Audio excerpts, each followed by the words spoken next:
Without speculating about what might have been going on outside of what you could see and what you could hear, can you explain to the jury why you didn't intervene when you heard Cassie crying and what sounded like smacks? I didn't know what to do. I was shocked. In my mind, it was going through my head that if I tried to do something, I might lose my life. Objection, overruled. And why didn't you call the police and report what you saw? Again, without speculating. I'm not speculating. I'm just telling you what was in my mind and what I was feeling at the time. My thoughts were that this was someone with unlimited power. Objection, overruled. My thoughts was that this was someone with unlimited power, and chances are that even if I did go to the police, that I might still end up losing my life. Prosecutor Comey asks, what happened after the beating stopped? Sean Combs and Cassie, came out of the room. Cassie was visibly very upset. She did not look like she wanted to continue doing anything, but Mr. Combs asked, are y'all ready to continue now? And I couldn't do anything after that. He says he tried to act like everything was okay. How do you remember that interaction ending? I remember leaving. I do not remember them handing me money, and I probably wouldn't have taken that anyway. Why did you return to meet with Miss Ventura and Mr. Combs again after you witnessed that violence? I've had conversations in between our interactions with Cassie, and I felt like I had started developing at least some kind of friendship with her. I may have been speculating, but it was my way of being able to check on her and know that she was okay. He says that after that, he heard Sean Combs screaming at Cassie once more. He says this was a different incident at the Essex House Hotel. He says the hotel room, when you get to the front door, you walk in and there's a whole bedroom, there's a coffee table, there's a bathroom in the foyer. And this layout oddly becomes important at one point, but listen, that's for later.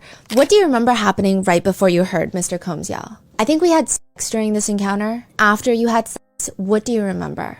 Sean Combs and Cassie were in the bedroom for a while and I was in the living room. Out of nowhere, I could hear Cassie yelling, I'm sorry, and then I could hear again what sounded like she was being slapped or someone being slapped around and slammed around the room.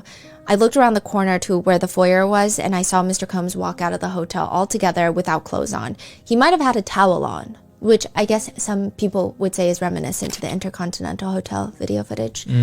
And then Cassie came running into the living room and she literally jumped into my lap and she was shaking, literally her whole body was shaking. Her whole entire body was shaking. She was terrified. And what did you say to her? I asked her, why is she doing this? Why is she staying with this guy if he's objection? And the judge asks Attorney Donaldson from the defense, what's the grounds for the objection? Hearsay. Overruled. There's a lot of objections throughout all of this, so I feel like we keep we're trying to figure out what's happening, and then there's objections, and then we keep getting little bits, and then there's objections. Prosecutor Comey continues, can you tell us again what you said to Cassie? I asked her why she was staying with this guy if he was hitting her and beating her like this, and I tried to explain to her that she was in real danger if she stayed with him, and she basically tried to convince me that it was okay. It's okay, I'm fine, I'll be okay, and I just kept trying to tell her that you're not okay and you need to get help. What do you remember happening next? She and I were alone, and this was the first time we were alone. And Cassie is not somebody that likes to kiss. Objection, overruled. So the witness continues. During our interactions, Cassie was not a kisser. But in this instance, she just started making out with me. This is the shivering part? Yeah. Or did he just left a Seems hotel? Like it. Mm-hmm. Okay. So. And she just started making out with me, and we ended up getting into it. But the fact that I was alone with her this time, I had no problem getting physically capable down there, right?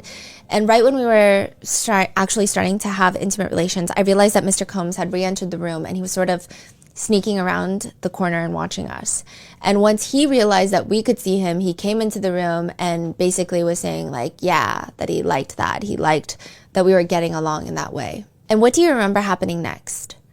I think the second that he came back into the room, I was done again. I couldn't continue. Why didn't you go to the police after this incident? I told you again, I was concerned for my life. By this point, he had taken my ID and taken a picture of it, and I felt threatened by what he said to me. And I felt that at the very least, I could try to get her to realize that she needed to leave and maybe try to help her in that way.